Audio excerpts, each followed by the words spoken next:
my wife announced. Our marriage is a joke and I'm leaving you for your boss, the man who fired you. I nodded slowly, my face completely blank. That's fine, I said, but before you go, you should know he just lost everything in an SEC investigation I quietly initiated. I handed her the newspaper clipping as her jaw dropped. I, 34 male, had been with Chloe, 33, for 7 years. We met in college and moved to Miami, Florida shortly after graduation. I worked as a mid-level software developer until 2 months ago. Chloe was a social media manager for a small, trendy boutique in the Brickell area. We earned a solid combined income of $185,000 per year, which felt like a lot. We rented a spacious loft apartment for $3,500 a month. Our life was defined by expensive brunches and frequent, short trips to the Keys or the Bahamas. Our friend group was mostly Chloe's colleagues and their partners. The problem started when I got fired by Victor. I had found some suspicious accounting practices in his department. Instead of rewarding me, Victor used a minor performance review detail to push me out immediately.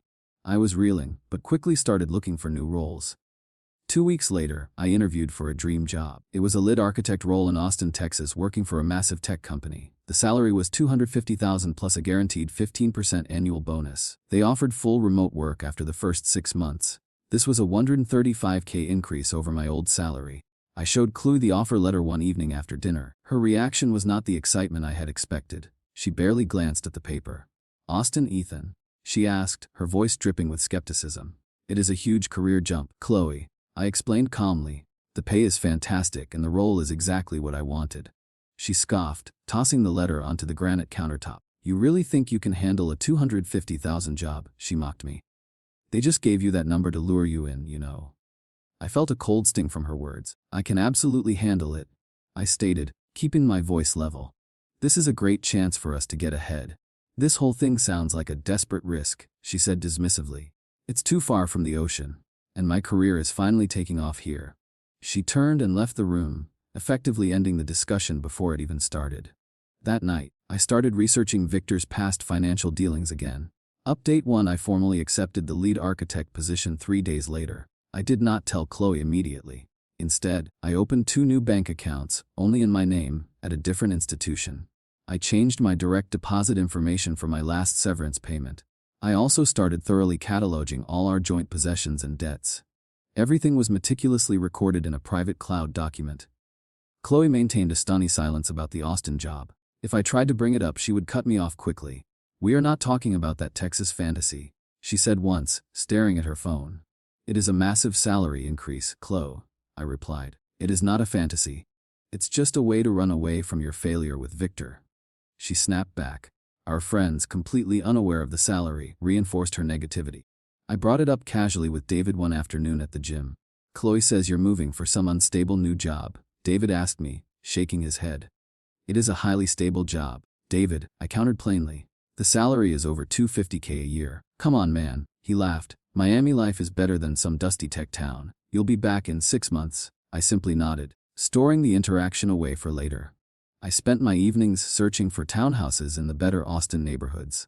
I focused on places near large parks with excellent public transport options. I also started packing my clothing and books into storage totes. These were labeled with benign titles like "winter clothes" or "holiday decorations," and kept in the back of our large walk-in closet. The process was calm and efficient, devoid of any emotional turmoil. I felt an increasing sense of purpose and control over my own destiny. Update 2: 3 weeks after accepting the offer, I sat Chloe down on a Tuesday evening. I knew I needed to set a firm deadline. I had already put a deposit down on a charming 2-bedroom townhouse near Zilker Park. The lease was scheduled to start in 10 days.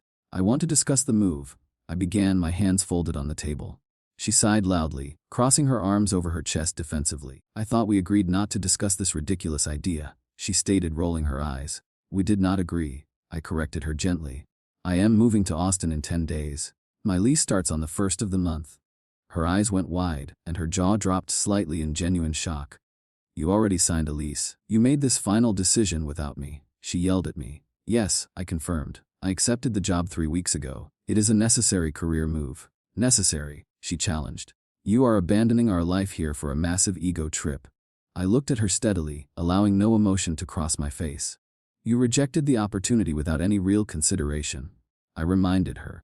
"You have consistently belittled the job and my ability to do it." I was trying to protect you from failure, Ethan, she insisted, her voice rising now. You always crash when the pressure is too high. My last failure was my old boss, Victor, firing me. I pointed out. This new job is protection against people like him. She stood up abruptly, her face flushed with anger. If you walk out that door for Texas, we are finished, she declared, her voice cold. I mean it. If you choose that salary over me, we are completely done. I considered her ultimatum for only a second. This was the moment of decision. I choose my career. I replied simply. I choose my self-respect. She stared at me, her eyes shining with tears that she quickly brushed away. She stormed into the bedroom and slammed the door hard. I stayed at the table and calmly started drafting my notice to our landlord. I felt no sadness, only the quiet relief of cutting a chain. Update 3. The next 2 weeks were a strange, isolating blur of emotional volatility. Chloe cycled through the stages of grief, but only the destructive ones. She was angry for 3 straight days, refusing to speak to me at all. Then she tried bargaining, suddenly becoming overly affectionate and trying to cook all my favorite meals. We could just try long distance for a year, she suggested one morning, trying to sound hopeful. I need a partner who supports my career choices fully, I responded honestly. Not one who compromises only when it suits her. She retreated into depression for a day, lying in bed, claiming illness. This was quickly replaced by explosive, unpredictable anger again. You will regret throwing away a comfortable life for this, she screamed at me late one night. I am building a better life, I maintained, keeping my tone low. I am not throwing anything away. I remained calm, logical, and completely detached throughout all her mood swings. I focused only on the move itself, securing a small moving crew and finalizing the utilities. I did not engage with her emotional warfare at all. I communicated only about logistics. I sold my half of the joint living room furniture to a consignment shop for cash. On moving day, Chloe was conveniently absent. She left early in the morning and did not return.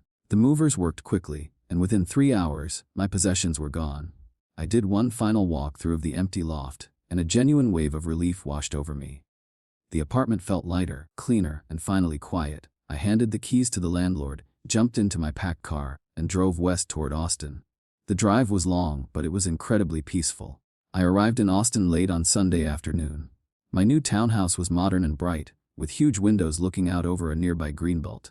My new job started on Monday. It was challenging, stimulating work with complex architecture problems. My new colleagues were sharp, professional, and genuinely enthusiastic. I felt an intellectual spark I had not felt in years. I had landed successfully and my new life had already begun. Update 4. Over the next 6 months, I experienced exponential personal growth. My job was exhilarating, demanding the best of my technical skills every single day. The company appreciated my contributions and treated me like a valued professional. I was thriving. I immediately started going to a local gym near my new home.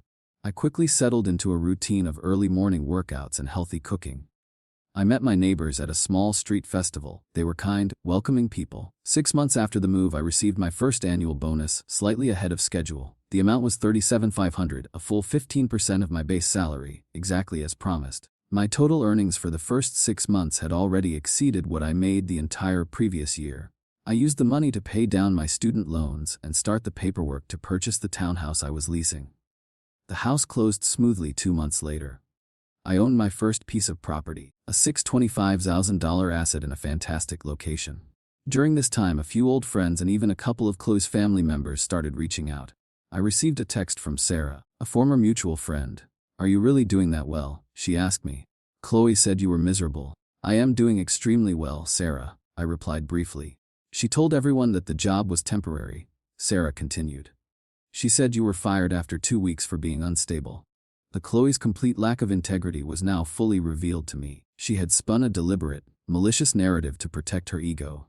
She needed to look like the wronged party, not the partner who had rejected a $250,000 opportunity. I ignored most of the friend texts, but I was polite to her sister Lisa. I kept my messages brief and factual, focusing only on my current success and not on Chloe's lies. "I am sorry about Chloe's behavior," Lisa wrote one day. "She is having a very hard time with Victor." I raised an eyebrow at the mention of Victor's name. This was a new detail that I filed away. I focused entirely on my future, letting her past lies fade into irrelevance. Update 5. I decided to make my professional success public. I updated my LinkedIn profile with my new lead architect title. I also posted a professional, smiling photo taken outside my new Austin office building. I included a short, upbeat caption about my career trajectory. The post went mildly viral within my professional circle, garnering hundreds of congratulations. The new title and the company name left no doubt about my prestige or my new salary. The reaction from Chloe was immediate and frantic. My phone was flooded with pleading emails and desperate texts. Chloe, I can't believe how well you are doing, Ethan. I am so happy for you. Chloe, I made a terrible mistake, please believe me. I was just scared of change. Chloe, Victor is a nightmare. He's cold and heartless. He is not like you at all. I received a text from an old colleague, Brian, who admitted his role in believing Chloe's lies. I am sorry, man. Brian texted. We all heard she told people you went back to school. I am at a higher level than I have ever been. I typed back simply. She really convinced everyone you were weak, Brian confessed. I feel like an idiot now. My own family, who had supported the move silently, finally felt validated. My mother called me, her voice full of pride. I knew you made the right decision, son, she told me. She never deserved you, not even for a minute. I felt a quiet sense of triumph. Her web of deceit had been completely unraveled by a single, public professional update. All the people who had judged me for moving now saw the stark truth. They saw a man who chose his worth over an unsupportive, manipulative relationship. I deleted the dozens of emails from Chloe without reading past the subject lines. I knew this was only the calm before her next storm. Update 6. The inevitable happened 1 month later. I walked out of my office building on a Thursday afternoon and saw a familiar black rental SUV parked across the street. Chloe was leaning against the passenger door, dressed impeccably and trying to look casual. She smiled brightly when she saw me. Surprise, Ethan, she said, waving one hand vaguely.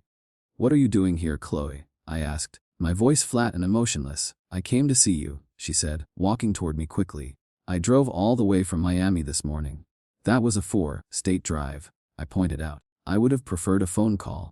I needed to see your face, she insisted, trying to take my hand. I kept my hands in my pockets. I have changed, Ethan. I realized I was wrong about everything. You only realized you were wrong about my potential salary. I corrected her, not letting her touch me. No, I realized I love you, she stated, her eyes wide and pleading. I want to move here. I want us to get back together in this beautiful city. I looked at her, remembering every cruel word she had spoken. You called our marriage a joke, I stated clearly. You mocked my abilities in front of our friends. You called this move a desperate risk. She looked down at her feet, briefly showing a flicker of shame. I was lashing out because I was afraid, she whispered. Victor was terrible and I was so miserable without you. Your circumstances changed. I reiterated, my tone firm. Not you. You are chasing the stability you abandoned when you chose the man who fired me. She looked back up, the emotion draining from her face, replaced by a hard, calculating look. You know what, she said, her voice turning sharp. This is exhausting. I deserve half of what you made during our marriage and I will get it.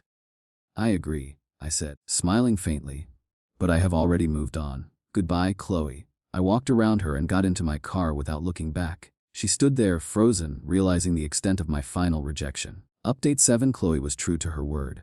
2 weeks after her visit, I received a series of legal threats. First came a nasty letter from a lawyer demanding a share of my property and future earnings. They claimed I had abandoned her and the relationship, despite my clear legal separation attempts. I forwarded the entire package to my new lawyer, a calm, efficient professional named Marcus. Marcus went over my meticulously kept records. I had documented everything: the date of the job offer, her explicit rejection, her ultimatum, and my careful financial separation. Marcus shut down her claims logically, quickly, and completely. My lawyer sent a concise reply pointing out that I had separated based on her stated terms. He also noted that her continuous public slandering of my name could constitute grounds for defamation. The legal threats ceased immediately. Chloe then turned to social media, launching a poorly executed smear campaign. She posted long, rambling messages about my supposed coldness and ambition. She even claimed I had used her money to start my new life, which was a blatant lie. He chose money over me, one of her posts dramatically claimed. However, her attempt backfired spectacularly. The same friends she had lied to earlier now saw her frantic, bitter behavior. Several mutual acquaintances publicly called her out on her own posts. David's old friend. You told me he was fired after 2 weeks, Chloe. Why are you suddenly begging for him back now? Sarasaw's mutual friend. He looks happy. Maybe you should take responsibility for rejecting his success. Even some of her former allies quietly unfollowed her. Her own public bitterness had done what my lawyer couldn't. It completely destroyed her credibility among our entire shared network. She deleted her profiles entirely 2 days later. The silence after the social media storm was absolute and final. Update 8. A full year later, I was thriving beyond any expectation. My salary was now $290,000, and I had purchased a second small property as a rental investment. My investment portfolio was performing well, thanks to disciplined savings. My life was peaceful, stable, and incredibly fulfilling. I had a wonderful new partner, Maya, who was smart, supportive, and kind. She was proud of my achievements and never once tried to control or diminish my ambition. Then, one evening, I received a final short message from Chloe via an old, unused email address. Chloe, I saw photos of you and Maya. You look genuinely happy. I just wanted to say that I truly regret how I handled everything. I messed up and I've been paying for it. I'm sorry. It was the closest she had ever come to genuine remorse. The message was painful, honest, and completely irrelevant to my current life. I felt a momentary pang of empathy for the person she used to be, but nothing more. The old resentment had long since faded. I drafted a short, polite reply the next morning. Thank you for the message, Chloe. I wish you well in your future. I immediately blocked the email address after sending it. There was no drama, no lingering bitterness, just a final closing of the door. The moment of betrayal had turned into a launching pad. I was no longer the victim of her judgment. I was the architect of my own success. My life with Maya was built on mutual respect and shared dreams, something Chloe could never understand. Final update. 2 months ago, I was back in Miami briefly for a work conference. I received a call from Chloe's mother, Martha. She asked if I had time to meet for coffee before I flew out. I agreed cautiously. We met at a quiet cafe near my hotel. Martha looked tired, but relieved to see me. Ethan, I want to apologize to you, she started immediately, placing her hands on the table. You don't need to apologize, Martha, I insisted. You were always kind to me. We raised Chloe to believe that stability was more important than happiness, she explained, her voice low. We taught her to chase money, and she ended up chasing Victor's money, then yours. She was very cruel about my career, I admitted, keeping my tone mild. We knew she was making a mistake when she let you go, Martha confessed. You were driven and you loved her. We should have intervened. Her father, James, nodded solemnly from across the table. We are sorry for the pain she caused you, son. She needs to learn that her actions have consequences. I looked at them, genuinely moved by their sincerity. I had achieved closure long ago, but their apology was the final piece of validation. I realized that my entire journey had a lesson embedded within it. You must be brave enough to choose yourself, worth over comfort. Never let a person whose opinion you despise control your path. They may mock your dreams, reject your ambition, and call your aspirations foolish. That is fine. Let them talk. Their negativity is just a shadow of their own unfulfilled lives. When they see you succeed, their betrayal will become the biggest regret of their lives. Build your success in silence and let your new life be the only proof you need. I am 36 now, engaged to Maya, and have a clear, bright future ahead. I am happy, peaceful, and absolutely fulfilled. I got the life I deserved.